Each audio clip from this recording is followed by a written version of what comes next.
In the beginning was the Word, and the Word was with God, and the Word was God. He was with God in the beginning. Through him all things were made. Without him nothing was made that has been made. In him was life, and that life was the light of all mankind. The light shines in the darkness, and the darkness has not overcome it. There was a man sent from God whose name was John. He came as a witness to testify concerning that light, so that through him all might believe. He himself was not the light. He came only as a witness to the light. The true light that gives light to everyone was coming into the world. He was in the world, and though the world was made through him, the world did not recognize him. He came to that which was his own, but his own did not receive him. Yet to all who did receive him, to those who believed in his name, he gave the right to become children of God. Children born not of natural descent, nor of human decision, or a husband's will, but born of God. The Word became flesh and made his dwelling among us. We have seen his glory, the glory of the one and only Son, who came from the Father, full of grace and truth. John testified concerning him. He cried out, saying, "This is the one I spoke about when I said, 'He who comes after me has surpassed me, because he was before me.' Out of his fullness we have all received grace in place of grace already given. For the law was given through Moses. Grace and truth came through Jesus Christ. No one has ever seen God, but the one and only Son, who is himself God, and is in the closest relationship with the Father, has made him known."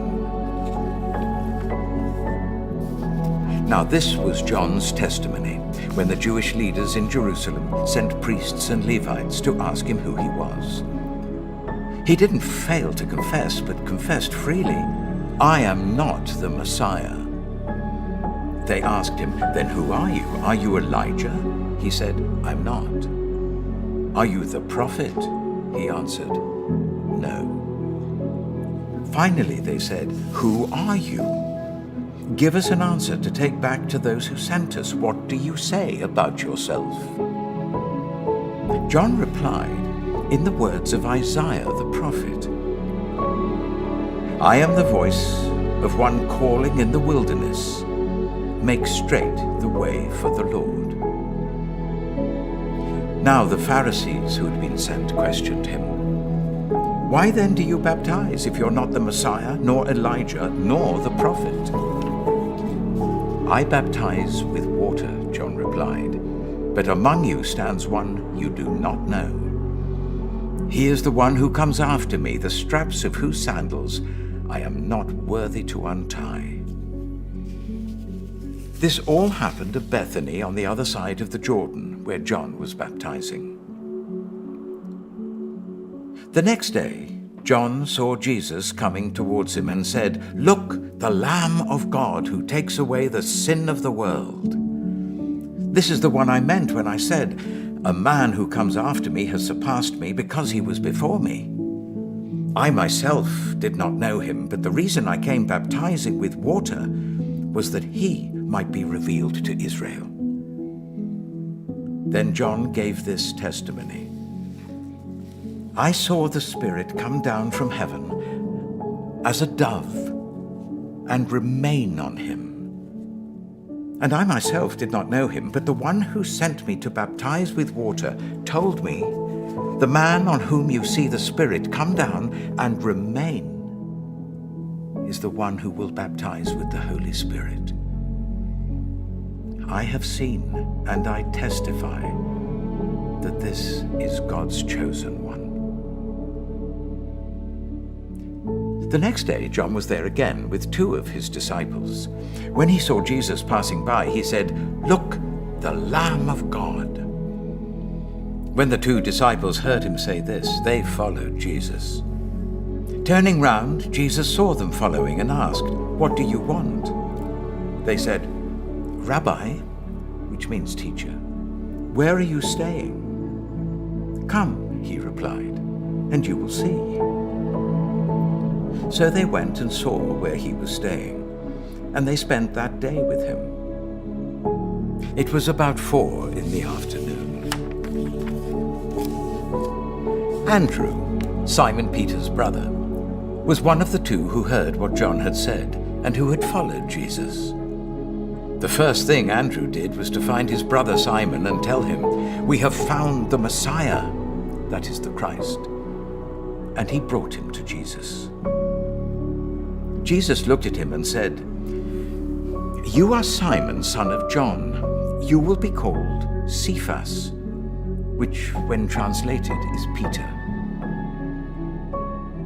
The next day, Jesus decided to leave for Galilee. Finding Philip, he said to him, "Follow me." Philip, like Andrew and Peter, was from the town of Bethsaida. Philip found Nathanael and told him, "We have found the one Moses wrote about in the law and about whom the prophets also wrote, Jesus of Nazareth, the son of Joseph." "Nazareth? Can anything good come from there?" Nathanael asked. "Come and see," said Philip. When Jesus saw Nathanael approaching, he said of him, "Here truly is an Israelite, in whom there is no deceit." "How do you know me?" Nathanael asked. Jesus answered, "I saw you while you were still under the fig tree, before Philip called you." Then Nathanael declared, "Rabbi, you are the Son of God. You are the King of Israel." Jesus said, "You believe because I told you I saw you under the fig tree. You'll see greater things than that." He then added, "Very truly I tell you, you will see heaven open, and the angels of God ascending and descending on the Son of Man."